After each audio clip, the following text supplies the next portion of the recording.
Bonjour et bienvenue dans Nos Ciné Spécial Cannes, je suis David Honora et j'ai le plaisir de vous retrouver cette fois pour un hors-série consacré au marché du film avec moi Arnaud Bordas qui l'a pas mal arpenté pendant la quinzaine et qui a pu voir quelques films aux projections du marché, avoir des infos sur les deals, les financements, qui a connu aussi quelques ratés dans ce qu'il essaie de voir.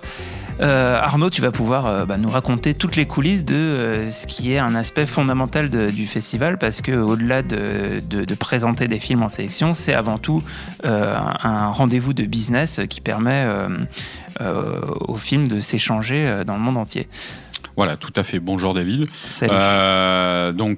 Oui, c'est effectivement. Alors, on en parlera davantage dans la deuxième partie de ce Nos Ciné avec Perrine, puisqu'on a interviewé le directeur du marché. Voilà, Perrine va nous rejoindre en deuxième partie d'émission pour présenter l'interview que vous avez faite de Jérôme Paillard, directeur du marché du film. Mais c'est vrai que c'est quand même le plus grand marché du film au monde.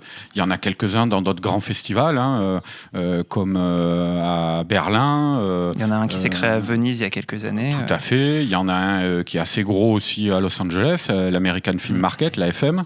Il y a aussi pour l'Asie, notamment Busan, en Corée du Sud, qui est très important. Mais Cannes reste le plus grand marché du film au monde. Donc c'est toujours intéressant, évidemment, pour un journaliste d'aller braconner un petit peu là-dedans, parce que même si c'est difficile, parce qu'évidemment, quand on a une accréditation journaliste, théoriquement, on n'est pas amené à aller.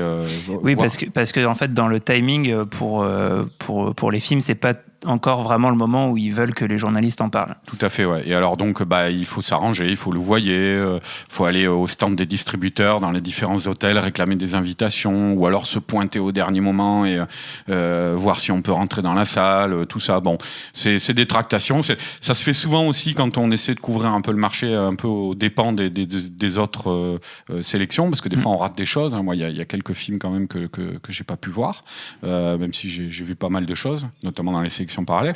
Mais voilà, quoi. Moi, ça m'intéresse toujours parce qu'il y a un côté un petit peu aventureux, un petit peu, on sait pas sur quoi on va tomber. On rentre dans une salle, tiens, voyons ça. Et puis voilà. Alors, il y a évidemment aussi beaucoup de déchets parce que il y a beaucoup de séries B, voire de séries Z qui sont proposées.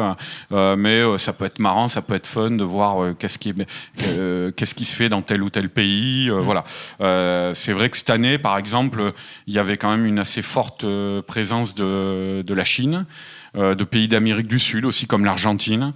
Ça, je crois qu'on en parle un petit peu aussi avec Jérôme Paillard, le directeur du marché.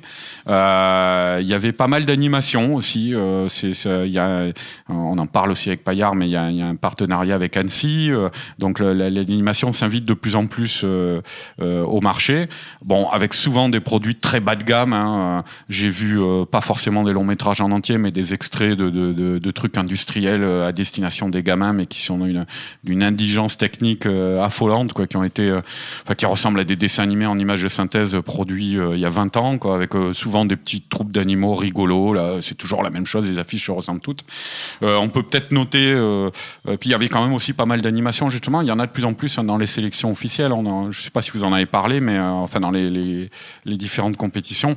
Mais il y avait des films comme le français J'ai perdu mon corps, qui était un petit peu décevant, moi je trouvais, ou la fameuse Invasion des ours en Sicile du dessinateur de BD Lorenzo Mattotti. Voilà. Donc c'est vraiment de plus en plus présent l'animation à Cannes. Et au marché, donc, mis à part les produits industriels indigents dont je parlais, il y avait quelques trucs intéressants, comme notamment surtout la première grosse super production d'animation chinoise qui s'appelle White Snake, réalisée par Amp Wong et Zhao Ji. C'est un duo de réalisateurs, et qui est une illustration, une nouvelle version un petit peu de la légende du serpent blanc.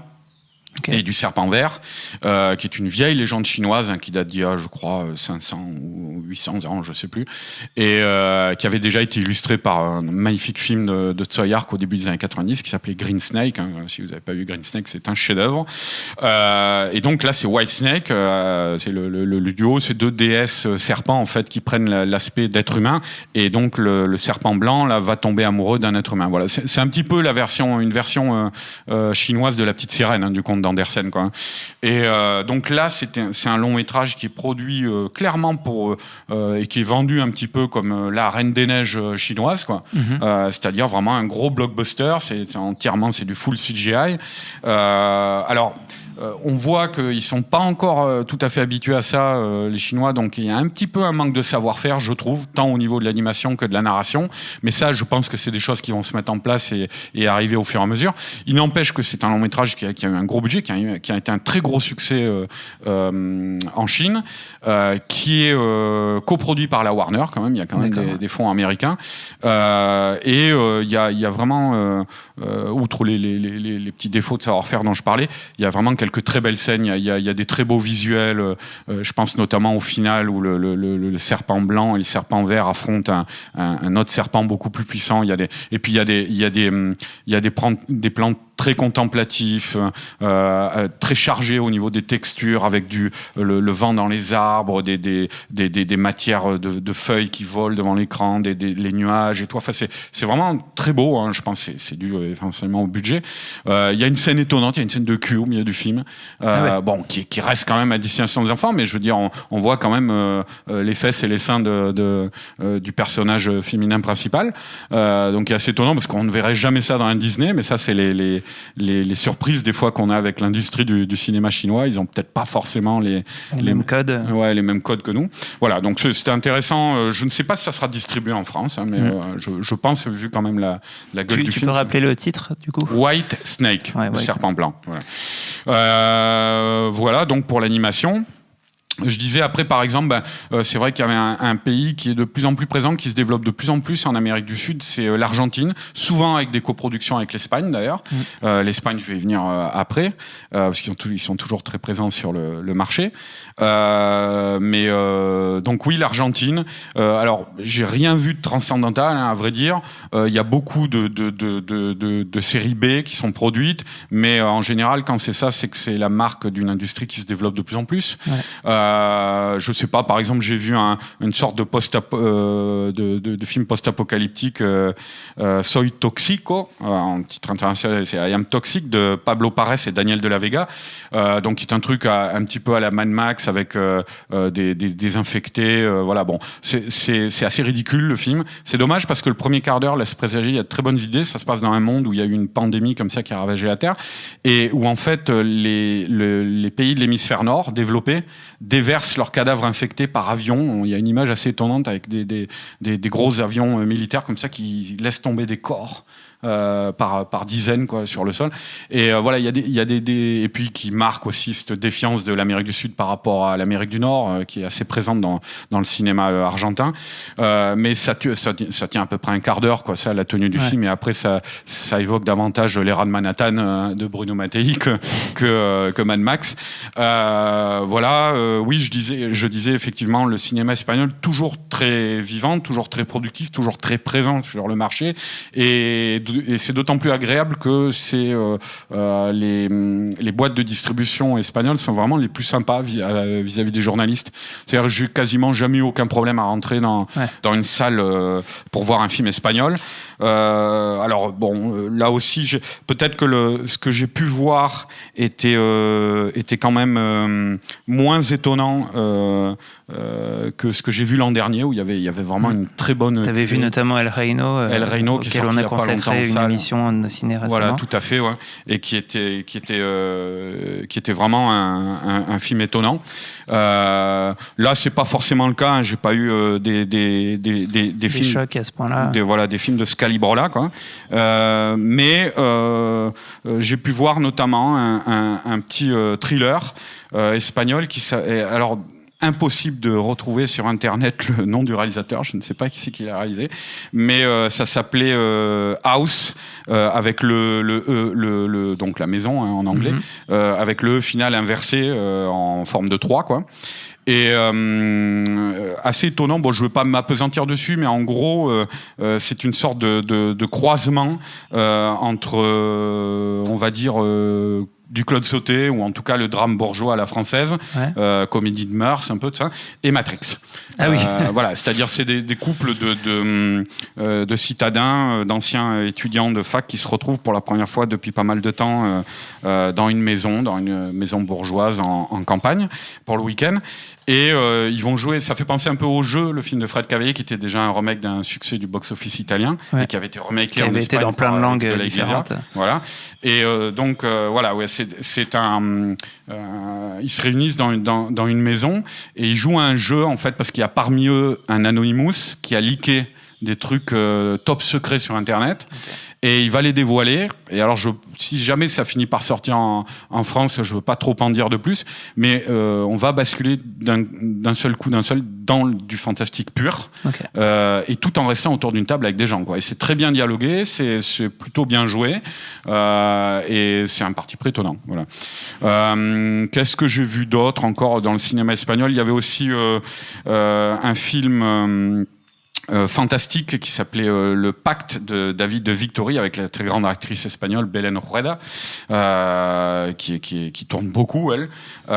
Donc c'est un film fantastique sur une mère qui a un syndrome de surprotection par rapport à sa fille, qui essaie de la mettre sous une cloche, qu'au jour cette fille a un accident, et donc je veux pas trop spoiler aussi, parce que ça a peut-être des chances d'arriver dans nos contrées, quoi. Mais on va basculer peu à peu dans un film fantastique qui se veut angoissant, mais qui est pas trop réussi au final, parce que beaucoup de rebondissements un peu téléphonés, du déjà vu, voilà, tout ça. Voilà, donc en gros pour les Espagnols, il y avait aussi, mais moi j'espérais un petit peu le voir, mais on n'a même pas pu voir des extraits, il n'y avait aucune projection, le prochain film de Alejandro Amenábar, qui s'appelle, alors le titre international c'est While at War, et le titre espagnol c'est Mientras dure la guerra. Pendant la guerre. Voilà, ça sort le 27 septembre en Espagne, et là il était totalement, mais même pour des acheteurs, je crois, impossible de voir quelque chose. En fait, c'est un film, je pense, assez étonnant, une fresque historique qui se déroule en 1936 en Espagne, pendant la guerre civile, et qui raconte en fait le parcours de ce philosophe et poète espagnol très connu en Espagne, Miguel de Unamuno, qui était un grand universitaire aussi, et qui a commencé la guerre civile en défendant, parce que c'était un nationaliste, en se rangeant du côté des franquistes, et puis qui, au fur et à mesure, en voyant ses amis universitaires être enfermés les uns après les autres, a fini par basculer de l'autre côté. Ouais. Voilà. Donc, à voir. Le prochain Amenábar, c'est toujours un événement. Qu'est-ce qu'on a pu voir encore ? Bon, j'en ai terminé un peu avec l'Espagne, mais oui, il y a le cinéma australien aussi, où il y a pas mal de séries B australiennes. Alors c'est toujours intéressant parce qu'ils ont une vieille tradition là-dessus, hein, depuis les années 70. Les Australiens, j'ai vu notamment un film... pas d'invasion extraterrestre, mais situé dans l'outback, justement dans un petit bled paumé australien qui s'appelle The Dust Walker, et qui est réalisé par la réalisatrice Sandra Skiberas. Et là, pareil, qui pouvait faire un petit peu illusion au départ, parce qu'en fait, c'est un film d'infection extraterrestre, avec un virus extraterrestre qui débarque dans un bled paumé comme ça, et puis qui va peu à peu posséder les habitants. Et c'est pareil, au bout d'un moment ça devient vraiment pas possible, les scènes se répètent, les infectés sont totalement ridicules, les effets spéciaux sont, mais à mon avis le film n'était pas terminé, sont totalement à la ramasse. Ils font apparaître un alien gigantesque à la fin, mais qui semble sorti tout droit d'une production de 10e catégorie, quoi, voilà. Mais c'est vrai que même si le film n'était pas bon, ça reste assez sympathique de pouvoir voir comme ça que le cinéma australien continue cette vieille tradition de la série B produite à peu de frais. Et puis c'est de là que viennent des cinéastes comme George Miller aussi, donc c'est toujours un vivier qu'il faut guetter. Quoi d'autre encore à ce marché du film? Oui, il y a eu aussi une projection. Alors là, on est sur un côté un petit peu plus technique, on va dire. Il y a eu une démonstration de contenu 8K. Avec ils avaient ramené un projecteur spécial, un écran spécial. Alors bon, c'était des images des images de grandes cités, voilà, des images test avec on filme Tokyo par exemple en vue aérienne et tout, mais c'est vrai que on voit bien toutes les fenêtres. Ouais, mais c'est hallucinant hein, parce que tu vois ça en fait, tu te dis couplé avec de l'IMAX et de la 3D, ça doit être gigantesque quoi, parce que là déjà tu avais déjà un effet de 3D. Je me rappelle notamment une vue aérienne de Tokyo à un moment qui est très haute comme ça et on passe en haut d'une tour qui culmine à je sais pas combien là, et en fait on a vu la définition de l'image, juste avec ça et la profondeur de champ, on a presque l'impression d'un effet 3D de toucher la tour au moment où on passe sur elle. Donc voilà, ouais, non, ça laisse présager quand le cinéma va se mettre à ce format-là, de choses assez réjouissantes. Il y a aussi un peu une évolution avec Cannes cette année, il y a toujours les problèmes avec Netflix au niveau des sélections et un conflit. Malgré tout, les plateformes sont présentes au marché pour faire de l'acquisition. Tout à fait. Est-ce que tu as eu des retours là-dessus ? Non, alors là, j'ai pas eu grand-chose, mais je vais pas m'apesantir là-dessus parce qu'on en a parlé avec Perrine et Jérôme Paillard. Il nous a fait une réponse assez intéressante là-dessus d'ailleurs. Mais c'est vrai que oui, le marché c'est le lieu du business, donc il n'est pas du tout touché par les polémiques qui ont lieu sur la compétition et les sélections parallèles, parce que c'est juste du business et que les gens là, ils viennent pour faire ça. Quoi. Et alors du coup, au-delà des films qui sont terminés et en vente et donc montrés au marché, il y a aussi des choses qu'on peut voir. Il y a un film que tu as raté. Tu voulais beaucoup voir. C'est-à-dire, ça, c'est les réjouissances du marché, mais en même temps les déceptions. C'est que il n'était pas dans le programme officiel à la base. Et la veille, on a appris qu'il projetait Boss Level, le nouveau film de Joe Carnahan, qui était moi personnellement une de mes plus grosses attentes de l'année. Il sort à la mi-août aux États-Unis. On n'a pas encore sorti en France. Rapidement, en gros, c'est une sorte de Un jour sans fin, mais en version film d'action à tendance militaire. C'est-à-dire, c'est il y a un casting assez impressionnant. Il y a Franck Griot, qui est un compère et un ami de Joe Carnahan. Il collabore souvent avec lui. Il y a Mel Gibson, surtout, qui joue le grand méchant. Il y a Naomi Watts, il y a Michelle Yeoh. Et alors, en gros, donc, c'est un ancien des forces spéciales, joué par Franck Griot, qui se retrouve piégé dans une boucle temporelle, à l'issue de laquelle il meurt systématiquement. Et il va essayer de s'en extraire. Un peu comme le film avec Tom Cruise. Oui, à Geoff Tomorrow aussi. Geoff Tomorrow. Et sauf que là, c'est quand même moins SF, quoi. En tout cas, c'est plus réaliste, ça se passe plus contemporain. Plus contemporain. Et donc, il se retrouve dans cette boucle temporelle. Et pour essayer d'enrayer sa propre mort, il va finir par mettre à jour une sorte de complot politico-militaro-industriel à la tête duquel siège Mel Gibson. Donc, et voilà. Donc ça, c'est le pitch. Gros casting, je dis. Carnahan à la réalisation et au scénario. Et donc, j'avais très envie de voir ça. Ils l'ont annoncé la veille. Et je sais que j'ai fait des pieds et des mains, j'ai essayé de contacter le distributeur français parce qu'il y avait un distributeur français.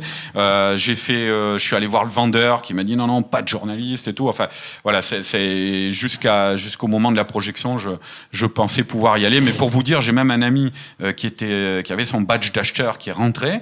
Et un ami français donc, et après l'ouvreuse l'a laissé entrer, le vendeur est venu dans la salle et l'a extrait de la salle en lui disant vous êtes français, le film a déjà été rendu en France, vous sortez, vous n'avez pas besoin de le voir. Donc c'était voilà, il y a évidemment quelques projections comme ça qui sont très très surveillées. Et du coup, alors à côté des projections, le marché, c'est aussi pas mal de films qui sont qu'à l'état de projet, parfois sur lesquels il y a juste un bout de casting, éventuellement une affiche prévisionnelle, un synopsis, parfois des scénarios, parfois des choses plus avancées avec quelques images à montrer, et puis aussi des choses qui se passent en fait complètement en coulisses. Et tu as quelques infos, voilà, sur des deals, sur des choses un peu prospectives dont tu voulais nous parler. Ouais, tout à fait, David. C'est-à-dire, il y a deux versants en gros dans le marché. Il y a un versant exposé à la lumière, c'est-à-dire les stands qu'on parcourt avec des projections, c'est-à-dire les films en général qui sont finis et que les acheteurs viennent à Cannes pour voir un petit peu et puis éventuellement donc acheter pour les distribuer dans le reste du monde. Et puis après il y a un côté un peu plus obscur, un peu plus qui relève un peu plus de la coulisse et qui en général se passe dans les appartements des palaces cannois, éventuellement dans les soirées, j'imagine, dans les carrés VIP des des soirées cannoises, et qui concerne le financement, c'est-à-dire ce sont des producteurs qui viennent avec un projet dont ils sont les porteurs et qui vont proposer au financement de différents pays étrangers où les films sont susceptibles de sortir pour pouvoir réunir le budget en fait. Et par exemple, on a eu 2 exemples pendant ce festival. C'est Colt, qui est un projet étonnant. C'est un western, donc comme son titre l'indique, qui est produit par la fille et le fils de Sergio Leone, d'après une idée de leur père. Et qui sera réalisé par Stefano Sollima, donc très grand réalisateur italien qui nous a donné des films comme Acab, et puis qui est parti après à Hollywood faire. Donc il a fait Suburra, et c'est lui qui a fait la suite de Sicario. Suburra. Et la suite de Sicario, voilà, avec Benicio del Toro et Josh Brolin, qui était pour moi l'un des meilleurs films d'action de ces dernières années. Et puis il avait fait aussi à la télé, les épisodes de Gomorrah et de Romanzo Criminal. Tout à fait. Et c'est le fils d'un très grand réalisateur de western espagnol, Sergio Sollima, qui nous a donné le dernier Face à Face, qui est un chef-d'œuvre avec Gian Maria Volonté, Thomas Milian, et puis d'autres aussi comme Colorado, Saludos Hombre. Et donc c'est étonnant de le voir revenir au genre de son père qui est décédé il y a 2 ans, hélas. Et donc voilà, avec Colt qui serait un western donc assez spécial, qui tourne autour d'une arme qu'on s'échange, un peu comme, on a déjà vu ça plusieurs fois, y compris le fameux billet de banque de Robert Bresson, et qui donc en passant de personnage en personnage va finir par dresser une sorte de portrait de groupe. Et donc il y aura des adultes autour, mais ça sera centré surtout sur des gamins, des orphelins qui trouvent ce flingue, des gamins de 12-13 ans et qui se passent ce flingue-là. Voilà. Et donc ça devrait rentrer en tournage à l'automne prochain, et les producteurs, ou l'hiver prochain je crois, et les producteurs étaient là à Cannes donc, pour pouvoir financer ce film. Bon, qui va pas être un énorme budget non plus, mais voilà. Et le deuxième projet qui me semblait notable, c'est le grand retour de John McTiernan, qui est maintenant acté, là c'est définitif je pense, avec un film de science-fiction qui s'appelle Tossetti 4, sur lequel il travaille depuis plusieurs années déjà, dont il a écrit le scénario, son premier scénario depuis Nomad, son premier film. Avec Uma Thurman. Avec Uma Thurman et j'ai à nouveau un trou, l'acteur principal de Warcraft, de Duncan Jones. Donc en tout cas on a ces deux acteurs au casting. Le film devrait rentrer en tournage en septembre. C'est White Bunch avec Vincent Maravel qui s'occupait du financement ici à Cannes, et l'acteur c'est Travis Fimmel, notre acteur du film. Donc le film, je disais, devrait rentrer en tournage à l'automne au Monténégro et en Espagne. Et alors en gros, les gens ont vu circuler un petit peu le pitch, mais c'est un film de science-fiction, mais qui sera très proche d'un univers graphique à la 13e guerrier, c'est-à-dire de boue, de fumée, de toutes ces choses-là, avec 3 mercenaires, dont une femme, qui arpentent un territoire désolé, post-apocalyptique comme ça, qui vont attraper avec eux un enfant, une fillette orpheline, et qui vont devoir affronter une sorte de seigneur de guerre qui les poursuit. Et en fait, c'est dans un univers très réaliste qui évoque graphiquement et visuellement la guerre de 100 ans, le Moyen-Âge, mais il va y avoir peu à peu au milieu du film une surprise, et donc qui oriente le film vers la science-fiction, mais ce n'est pas un truc de voyage dans le temps à raconter McTiernan. Ça se passera vraiment à cette époque-là, donc voilà, à suivre, parce que c'est étonnant en fait, les personnages des 3 mercenaires s'expriment de manière très contemporaine, alors que les villageois autour d'eux s'expriment de manière ancienne. Ça sera un film historique de science-fiction. Ouais, voilà. Ce qui n'est pas si courant. Voilà, je peux pas en révéler trop davantage sur le pitch, mais c'est un truc très étonnant, je pense. Quoi dire d'autre parmi les infos qui ne sont pas sur Internet? Je sais que j'en ai parlé un petit peu avec la femme de John McTiernan, qui est productrice sur le film. Le film, normalement, devrait être à Cannes l'an prochain. Alors, je ne sais pas s'il sera forcément dans une sélection. Mais il devrait être prêt pour Cannes, en tout cas. Voilà, il devrait être prêt pour Cannes l'an prochain. Et ce qui fait énormément plaisir sur ce film, quand on est fan de John McTiernan et qu'on sait que donc il va enfin pouvoir revenir à la réalisation, je crois 16 ans après la sortie de son dernier film, ça fait un gap énorme.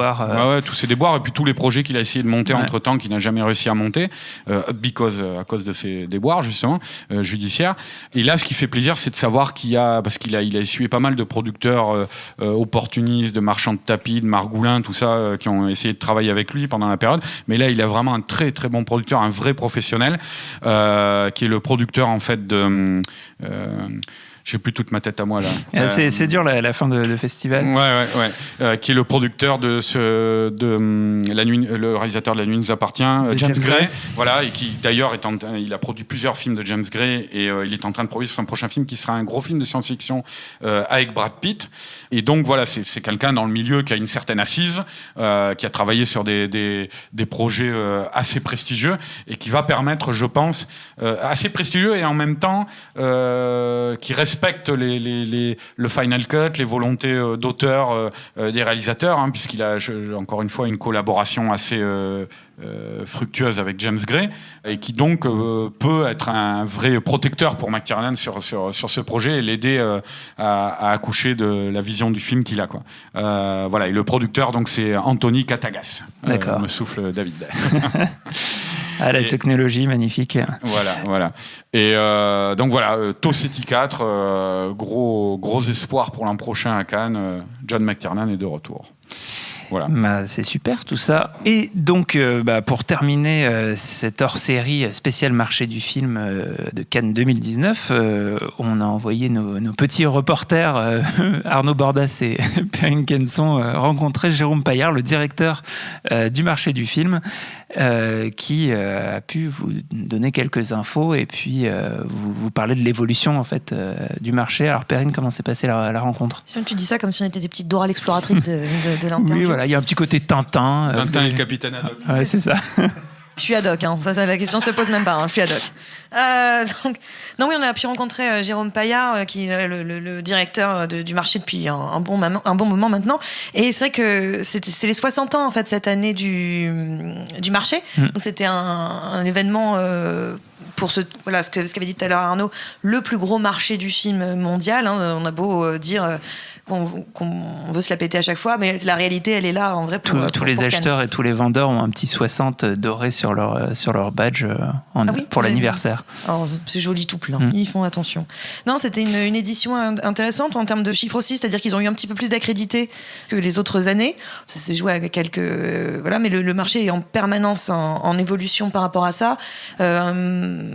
Des accrédités principalement composés de producteurs. Parce que, comme disait tout à l'heure Arnaud, c'est vrai que le marché, avant toute chose, c'est le financement, c'est la première chose. Et il y a des gens qui viennent tenter leur chance de pitcher des films pourquoi pas créer la petite histoire de c'était un soir en buvant du gin tonic à Cannes que ce film s'est fait.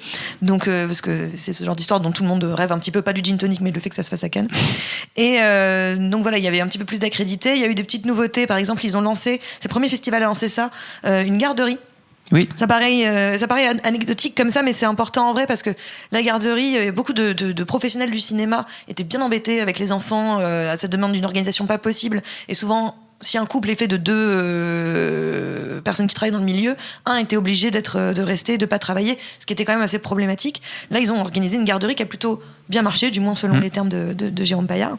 Après, il va peut-être pas nous dire le contraire non plus, mais en tout cas, ça a plutôt bien fonctionné. Et après, on a pu, avec Arnaud, lui poser quelques questions sur cette année du marché. Je peux peut-être commencer avec la première. La première question, en soi, c'était vraiment de se poser, qu'il nous fasse un petit bilan en cours de route, parce que là, on l'a vu, on était en début de semaine, le marché s'est arrêté jeudi, donc il n'était pas tout à fait, les chiffres n'étaient pas au point. On les aura plutôt la semaine prochaine, je pense. Mais après aussi, le marché, c'est quand même un événement qui principalement, on va dire la période la plus intense, c'est surtout la première semaine.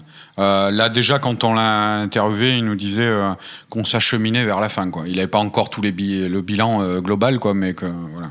Oui, ça c'était en train déjà de se calmer un petit peu. D'ailleurs, ça se voyait, il y avait un petit peu moins de monde, moins de foule. On le sent quand Cannes se vide un petit peu.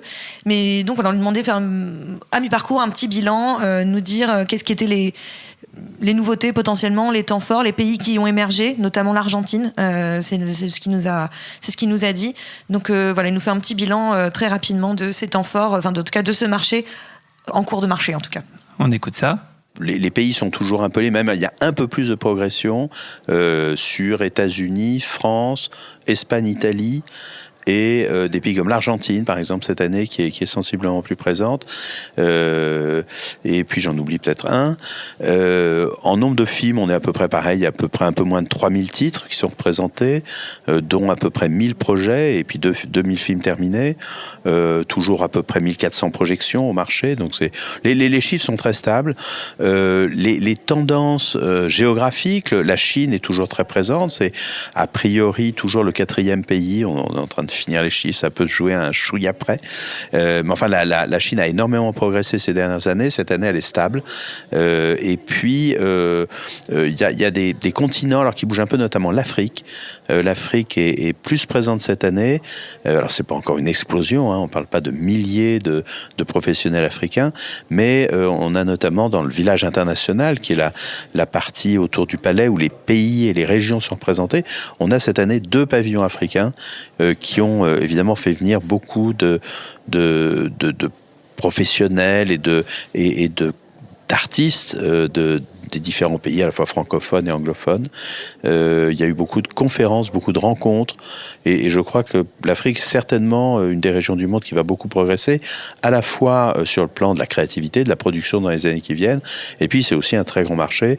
C'est un marché qui est en train un peu de se structurer, de se développer, aussi bien d'ailleurs en ce qui concerne les salles, où il y a la construction de salles en ce moment en Afrique, et puis alors surtout sur justement tout ce qui est streaming et mobilité, où en Afrique il y a une énorme consommation de contenu sur les mobiles. Et voilà, moi je pense qu'en tout cas on doit considérer, et notamment dans des pays comme ça, que quelque chose qu'on regarde sur un mobile peut être un film quand même, et qu'on ne peut pas se restreindre à l'idée qu'un film n'est que quelque chose qu'on peut voir sur un grand écran. Et donc, comme tu le disais tout à l'heure, Arnaud, il a aussi parlé de ce qui se passe avec les plateformes, avec Netflix notamment. Bah oui, Netflix, Amazon, Apple, je crois, était un petit peu décevant. Je crois que c'est lui qui nous en a parlé, pas hier, parce qu'ils ont pas trop proposé de trucs. Il me semble. Oh non, alors je l'avais entendu ça, pendant le marché. Mais bon, enfin oui, les plateformes sont évidemment présentes à Cannes, parce que, comme je disais tout à l'heure, c'est un lieu de business, et comme c'est un business qui est en plein développement, en pleine explosion, forcément ils sont là pour acheter du contenu, parce que c'est aussi la caractéristique de ces plateformes, ce sont des gros dévorationnaires de contenu. Des gloutons. Voilà. Et donc, leur présence ici est justifiée par ça. Et on va écouter Jérôme Paillard nous parler de cet aspect plus ou moins nouveau du marché. D'une manière générale, évidemment, le cinéma évolue. Enfin, on le voit, on le lit absolument partout. Les modèles économiques changent, et ça n'a fait que se confirmer cette année. C'est-à-dire, évidemment, le rôle de plus en plus important des plateformes dans la distribution des films, ce qui évidemment a un impact sur ce qui se passe dans un marché, puisque au fond, qu'est-ce que c'est qu'un marché du film? C'est un endroit, c'est un salon professionnel où les vendeurs de films, les vendeurs internationaux représentent des tas de films de producteurs et essaient de trouver pour chacun des films des distributeurs dans chaque pays. Alors c'est évidemment l'inverse du modèle des plateformes, où les plateformes, en gros, elles peuvent produire un film, elles vont directement voir un producteur, et puis elles vont acheter le film sur le monde entier et le sortir sur la plateforme. Donc évidemment, c'est un raccourci, un court-circuit, on pourrait dire, qui impacte directement le marché. Alors, tout se passe pas comme ça. La totalité du marché, heureusement, n'a pas subi ce raccourcissement. Mais c'est évidemment une tendance forte qui fait que le marché est plus compétitif et plus sélectif. Perrine, qu'est-ce qu'il vous a raconté d'autre? Il nous a parlé aussi, ce qui est intéressant, parce que la question, quand on aime le cinéma, on ne sait pas toujours forcément ce qui se passe un petit peu en coulisses, comment un film se finance. Et c'est vrai que pour le coup, là, encore une fois, le marché, c'est la zone essentielle pour ça. Et il nous a parlé un petit peu des financements publics qui sont très importants dans le financement d'un film. Par exemple, en France, on ne peut pas dépasser les 60% d'ailleurs de financement public sur un film, mais c'est pas le cas dans tous les autres pays, puisque dans d'autres pays, il n'y a pas ces financements, ces aides publiques, elles n'existent pas. Donc, il nous parle des systèmes de coproduction, il nous parle des systèmes de financement des fonds privés, et donc particulièrement de ces fonds publics qui marchent bien en Europe, mais qui, par exemple, sont inexistants dans des pays comme l'Inde ou la Chine, et voir comment fonctionne cet écosystème, en tout cas au niveau des financements. Au marché, notamment dans le village international, on a tous les pays sont là pour présenter leurs mécanismes de financement qui sont finalement maintenant dans presque tous les pays du monde. Même les États-Unis ont des mécanismes, notamment régionaux, d'incentive, qui sont surtout des mécanismes pour faciliter et soutenir le tournage étranger. Ensuite, il y a des pays où il y a vraiment du financement public direct, notamment dans le développement. Alors, c'est le cas en Europe, la France, etc. Aux États-Unis, ça n'existe pas, ça existe en Amérique latine. En Asie, ça existe relativement peu. Ça existe un petit peu en Corée, par exemple, mais en Inde ou en Chine, il n'y a pas du tout ce type de financement. Ce qui fait que les coproductions avec ces pays-là sont en réalité un petit peu ou compliquées ou factices. Le mécanisme, l'avantage d'une coproduction, ce qu'on appelle une coproduction officielle, c'est qu'au fond, par ce mécanisme de la coproduction, le film va bénéficier des avantages des deux pays. C'est-à-dire que si c'est une coproduction franco-allemande, il va bénéficier des mécanismes on va dire de soutien ou de financement français et allemand. Mais si on fait ça entre la France et l'Inde ou la France et la Chine, comme dans ces pays-là, il n'y a aucun mécanisme, en gros, ça va donner aux Indiens ou aux Chinois les avantages français, mais pas réciproquement. Donc c'est vrai que c'est pas très très incitatif. Alors effectivement, ni la Chine ni l'Inde n'ont du tout de mécanisme de soutien encore. Et on termine, Arnaud, avec le dernier sujet qu'il a évoqué avec vous. Voilà, oui, on a un petit peu parlé en fait on peut avoir tendance à croire en général que les festivals se font concurrence les uns entre les autres, et dans les faits, même si ça existe quand même à un certain degré, mais dans les faits, il y a plus souvent des tentatives de partenariat, pour s'enrichir mutuellement. C'était le cas, je l'évoquais tout à l'heure, je crois un petit peu quand je parlais de l'animation sur le marché, mais du festival d'Annecy, qui est un des plus vieux festivals de France, je crois même peut-être le plus vieux, il me semble. Ça a quand même peut-être 60 ou... C'est Cannes, ouais, bon, d'accord. Moi, ce truc-là. Et donc, oui, enfin, c'est quand même un très vieux festival, un très très bon festival. Annecy, c'est pour les fans d'animation. Et il y a un marché là-bas aussi. C'est vraiment un festival d'une richesse chaque année de plus en plus accrue. Et donc, Annecy était présent, par exemple, cette année à Cannes. Ils ont organisé quelques événements, justement, autour de leur partenariat.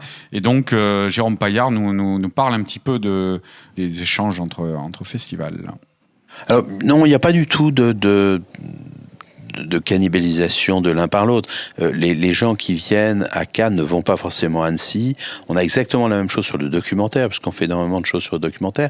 Alors d'abord, nous, on ne s'intéresse vraiment que au documentaire ou à l'animation de cinéma. On est plutôt l'animation sur le film adulte, pas tellement les films pour les enfants. Et on est vraiment... Il y en a un peu, mais enfin, notamment dans cette journée qu'on a fait sur l'animation, on était même vraiment centré sur l'animation adulte. Voilà. Et puis, on n'est vraiment que cinéma. Annecy, c'est de l'animation qui n'est pas que cinéma. Les festivals de documentaires, si on prend ITFA, etc., ce sont des festivals qui couvrent l'ensemble des documentaires. Donc, il y a vraiment une complémentarité. Et d'ailleurs, enfin, je mets les deux en parallèle, c'est la même mécanique. Annecy est toujours présent à Cannes. Les festivals de documentaires, ITFA, CPH Doc, etc., sont présents sur le Doc Corner, où on a effectivement une activité autour du documentaire. Je pense qu'il y a vraiment, les gens ont besoin de se rencontrer souvent, de rencontrer des acteurs différents, et à Cannes, justement, ils peuvent rencontrer des gens, oui, et puis des gens qui verront pas ni à Annecy, ni dans les autres festivals de documentaires. Voilà, donc on travaille vraiment la main dans la main.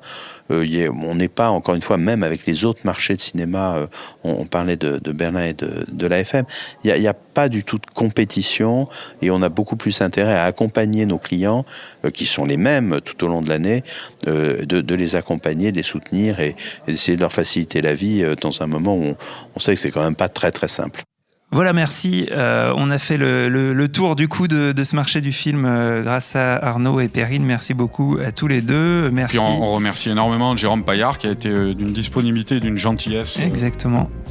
Merci à lui d'avoir répondu à nos questions. Merci à tous d'avoir écouté cet épisode. Merci à Solène et Quentin pour la réalisation. Merci à Camille, à Juliette pour la prod. Retrouvez-nous pendant tout le Festival de Cannes sur Binge.audio, Apple Podcast et toutes vos applis de podcast. L'ensemble des épisodes sont à réécouter sur ces plateformes. Au revoir. Je préfère partir plutôt que d'entendre ça, plutôt que d'être sourd.